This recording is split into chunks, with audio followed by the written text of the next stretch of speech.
Hey, what's up everyone? Welcome to my channel. This is Tama here, and I'm going to be talking about a topic that is all over social media and all over the national news outlets, and that is about George Floyd. Now, George Floyd was killed by Officer Derek Chauvin after taking a knee to the neck, cutting off his breathing, and he died slowly for between 7 to 9 minutes. He was straight up killed. It was on camera. The officer had no remorse in his eyes, no remorse in his soul. The three officers that were around him, instead of them to pull Officer Chauvin off and tell him, dude, what you're doing is wrong. You are killing this man, especially since he's unarmed. None of them did any of that. They just let the poor guy die and just went about their business, you know? And naturally, that sparked protests. People were protesting in the streets, protesting the police department, and naturally the police department of Minneapolis showed up with riot gear and were throwing tear gas at supporters and rubber bullets. Supporters, protesters. They were throwing tear gas and rubber bullets at the protesters, right? And then it got more violent. We saw videos of people looting Targets, auto zones, that being set on fire eventually. There was a lot of stuff that was set on fire. The third precinct of the Minneapolis Police Department had to be evacuated because that was completely trashed and set on fire. And one thing I've noticed is that this is how the narrative just continues to go. This narrative repeats over and over again. I don't know about y'all, but I refuse to watch the video in its entirety. As soon as I saw, oh great, another black man being killed, nope, I don't want to see my brother or sister, because it's also happened to a woman, black women as well, Breonna Taylor. That's also getting some protests as well. That was in Louisville, Kentucky. I don't want to see my black brothers and sisters being killed by anybody. It's triggering. And I have seen, with there being so many hashtags, justice for Trayvon Martin, justice for Sandra Bland, justice for Freddie Gray, justice for Philando Castile. I've seen so many hashtags to the point where I'm so numb. There are no tears that could come out of me anymore because it's just so often, out there. And so I did not share this video. I don't think this video of an innocent black man being killed needs to be shared multiple times for people to understand and have empathy that is not okay. That killing someone, regardless of if they did a minor crime or whatever, that killing them without any type of due process, without any type of explanation, without any type of feeling is okay. That video does not need to be shared for people to have empathy and to know that that's not okay. So I didn't share the video. I didn't really actively tweet or write a long paragraph about it because I already know what's going on. I already know that it's not okay. But I wanted to talk about how is it that we already know that police are inherently aggressive, particularly American police. They're not trained, most of them are not trained to de-escalate situations. They're trained to escalate situations. I don't think it's okay that a community police force, city police force, whichever one, town police force, should have access to military style weapons in dealing with the citizens. Even if things were to get rowdy, the police should not be the first people to be having access to military style weapons in dealing with a civil protest. No, because that will, of course, lead to more violence. But my question is, particularly with videos of black people being harassed or killed at the hands of white supremacists or racist law enforcement, is how do we decide, or who is deciding which video of police brutality or harassment among black people makes it to the trending topic on social media and then makes it to all the national news outlets? We already know there's discrimination, microaggressions, racism, overt and covert, and I'm sure evidences of police brutality amongst black people. We already know it's out there. But who decides that this one particular video or these certain particular videos makes it to such a national trending topic? And I know some of you will say that, well, it's a movement. One person talks about, one person shares, but they're like, spread it, spread it, spread it. But to be honest, do we need to see such traumatic, painful video and spread it like wildfire for people to believe that this is going on. And if we do need to do that, then that is a problem within itself. For people who say they are allies of the Black Lives Matter movement, or even people who would consider themselves liberal and say, well, and I'm talking about white liberals now, who would consider themselves, white and also liberal and say, well, I'm not like that. I'm not racist, but I would never do that. Yeah, okay, that's good for you, but you shouldn't have to see a video, a painful video, to know that that is going on. You don't need to see that every time to know that police brutality and extrajudicial killings and basic human rights are being violated on Black people every single day. And again, I don't know if you guys have seen this pattern. Everyone's going about their day. There could be horrible problems here, horrible problems there. You're going about your day, and then boom, police brutality incident. Boom, protest. Boom, it gets violent. Boom, officers are either not arrested, maybe they'll get fired, but they're either not arrested and then subsequently not charged, and then there's no trial, and then there's more anger and frustration, and then after about a month, no one talks about it again until a couple months later, you hear another incident that makes, they're like, spread. I'm like, what is the point of it spreading? Why must it always come to a boiling point before any action is done, before people start to care? Now, I know I'm moving into a different topic, but think about it. Anytime there becomes a hashtag of a police brutality incident, or in the case of Ahmaud Arbery, who was killed by two white men, two white racists, pretty much killed in broad daylight. Why is it anytime those things happen is when people start to go on social media and make statements that, Black Lives Matter, and this should not be happening in our society in 2020. This is an outrage, blah, blah. Why do they choose to when it gets to the boiling point, to start tweeting all the, support, be it Black Lives Matter, support us, support, putting all the GoFundMes out, all the hashtags, all the decorations, blah, blah, blah. It should not have to take a once in a or twice or even 3 times in a year occurrence where that one story makes national and social media heights for people to start saying that they care. Not to say, though, that there aren't people in the Black Lives Matter movement, in movements that seek to advance Black people socially, economically, politically, through the education system, through the healthcare system. Not to say that there aren't people that are part of that movement already that actually care, that speak out about police brutality, especially when it makes a major social media trending topic or makes all the major news outlets. There are people out there that are already doing the work, already keeping their eye on the goal. But for some reason, any time when a person brutally murdered by police and it becomes a hashtag, that's when everyone starts tweeting, thoughts and prayers, my condolences, Black Lives Matter, I support you.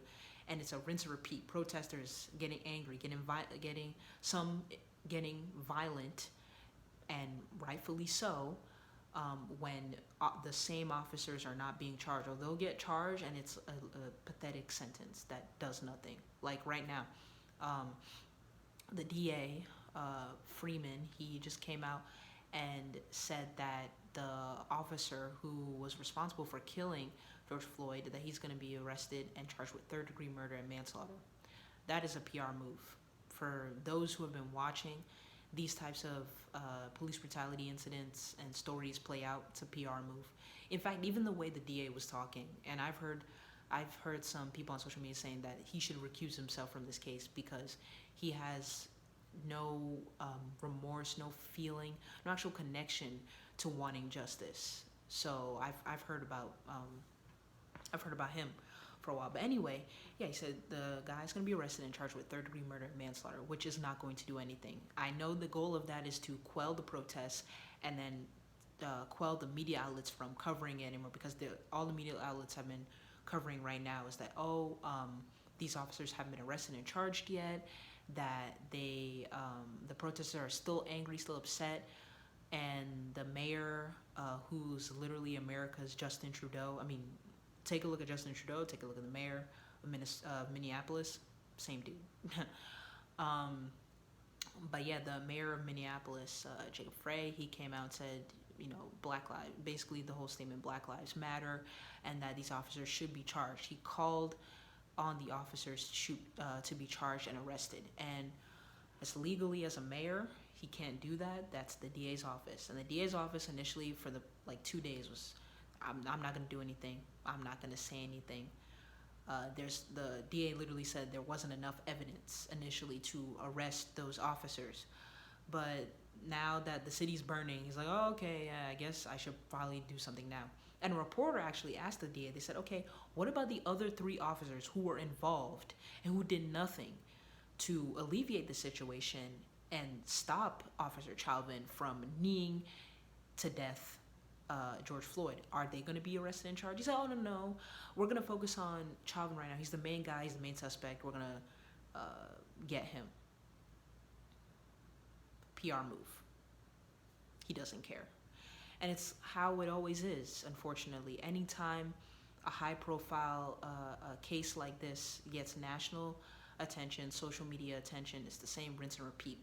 And again, I'm talking to my fellow Black people, and I've actually seen some Black people on social media saying that they don't want to see this video of Black people being harassed and some being killed being shared on social media or on major news outlets. We shouldn't have to see this. It's triggering. It's numbing.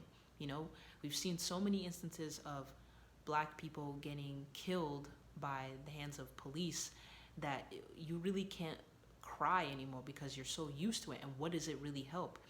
I don't know about y'all, but whenever I see instances of Black people being harassed, but especially when they're being killed in such a savage and brutal way, I don't want to, I stay glued to my phone and glued to my TV screen looking at every protest, every checking for updates to see what's going to happen to the police officers, even though I know most of the time nothing happens to them. Feeling afraid to leave my house and thinking about all these scenarios in which that could happen to me. I become numb. I become afraid. I become I'm like in a standstill. I don't feel like doing anything because it just completely numbed my psyche, numbed my emotion. And then after a month of it being covered, and let's say, okay, they decide to charge the officers, then news outlets are all right, we can move on to something else. Social media's all right, we'll move on to something else, blah, blah. You won't hear anything. And that's back again into that same numbness, same emotional distraughtness, same fear. And it's like, that is not okay. And why does that keep on happening? Who is deciding that this one particular story should make national and social media trending at the highest and that people should start caring about? Something to think about, guys, something to think about. And also, can we talk about how Benjamin Crump is on every major high-profile police brutality case? I have never heard of this man before. The first time I heard about Benjamin Crump was when the Trayvon Martin case was going on, and they said, this is our lawyer, he's going to be representing us, blah, blah, blah. And then every single high-profile police brutality case, I've always seen him there. I'm like, I don't know who's hiring him. Is it the families? Are they hiring him? And for what reason? I have not seen him serve any type of purpose other than being, I'm here, Black Lives Matter, police brutality, this is wrong, blah, blah. But I've never seen him, I don't know of his previous credentials, him going to trial, him doing anything else after the case becomes high profile. I never hear about him, going to maybe lunches or going to talking to community organizers. I mean, when the cameras aren't rolling, when it's not a high profile case, working with community leaders to relay issues within the Black community to people like in the mayor's office or the DA's office. I'm talking about before it becomes a high profile incident. I've never seen Benjamin Crump do any of that. So honestly, I think he's doing this for publicity, because I've never heard about him before the Trayvon Martin case. He's been on every single high-profile police brutality case. The point I'm trying to make is, black people, this is painful. It's painful every single time we see a black person get harassed, we see a black person get murdered. It's triggering. It's not something we want to see. We've seen it in images throughout history. We know what's going on. We know it's still going on. But we can't let that distract us from our larger goals. For those of us who are already in organizations that seek to advance black people, that seek to advance any marginalized group economically and socially and politically, keep on doing what you're doing. Keep calling, your DAs, your mayor's offices, your local officials who really matter in terms of how your community functions. Keep on doing what you've already been doing, Don't let this tragedy that we constantly see every single time, or the narrative that constantly gets played, black person gets killed, protests happen, protests get violent, officers who do the killing don't get charged, media moves on to the next fiasco, everyone's in pain, blah, blah, blah. Let's not get stuck in that rut. Continue to do what you're doing. Continue to create awareness within the community and allies. Every time there's a hashtag of a black person being killed or harassed, everyone decides, okay, I support you, thoughts and prayers, I care about you, and then you won't hear anything. You won't see any videos or read anything about them doing anything other than talking about how much they support you. That's got to change. That can't be the justification, or can't be just it. That, oh, you care about us, you support us, blah, blah. Until the next time another black person gets killed and it turns into a hashtag. So what I take from this, guys, let me know what you think about, is this being, our pain of, and our tragedies being exploited, for media attention, for clicks, for views? What needs to change within the Black Lives Matter movement to make it better, for the goals of the movement to not be hijacked or not be distracted by other things? Let me know what you think in the comments. What do you think about allies and what they should be doing to raise awareness and not just focusing on that one major trifecta? Let me know what you think about that. Also, let me know what you think about 2020, because we have seen some stuff, guys. 2020 has not been nice. I honestly don't know if we'll make it to December. Hopefully we do, but at the rate it's going, I don't know. It's going to be hard. It's election year, people. Keep watching. Anyway, thanks for your time, and have a great day, everybody. Till next time. Bye.